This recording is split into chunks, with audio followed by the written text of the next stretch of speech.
नमस्कार। मैं इस समय यमकेश्वर विधानसभा का क्षेत्र डाड़ा मंडल के बहुचर्चित पुल बीन नदी के पुल पर खड़ा हूँ। ये पुल की डिमांड 89 में उत्तराखंड क्रांति दल ने की थी। इस बात को लेकर के डाड़ा मंडल बरसात में जो है बिल्कुल दुनिया से अलग हो जाता है।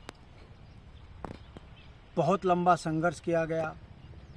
यहाँ की जनता ने जल समाधि से लेके धरने, प्रदर्शन, भूख हड़ताल, आमरण अनशन तक किया, मगर सरकारों ने इस पुल को कभी बनने नहीं दिया, ये कहकर कि ये राजा जी नेशनल पार्क में आता है।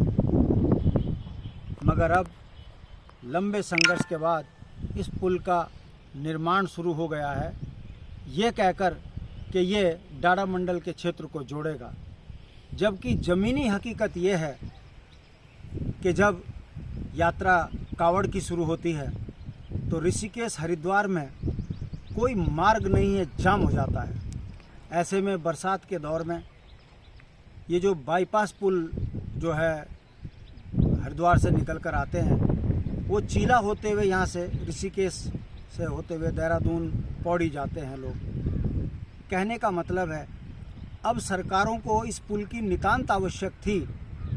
इसके बिना यात्राएं सफलता से पूरी नहीं हो पा रही थी, इसलिए सरकार ने अब बीन नदी की जो हमारी मांग थी इसको पूरा किया है।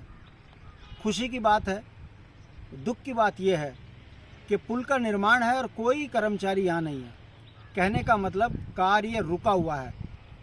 काम रुकने के पीछे स्थानीय जनप्रतिनिधि कारण बने हैं। मुझे लगता है उनसे कुछ अलग मांग की जा रही है, जिस कारण ठेकेदार यहाँ से काम करने से कतरा रहे हैं।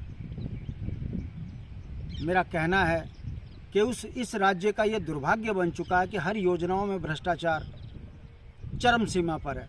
भारतीय जनता पार्टी की सरकार में यदि ये पुल लेट होता है, जिस पुल को 90 में बन जाना चाहिए था, आज वर्ष 26 है, तो सोच लीजिए इतना लेट के बावजूद भी यदि देरी हो रही है तो ये भाजपा की कार्यप्रणाली पर सवाल खड़ा होता है।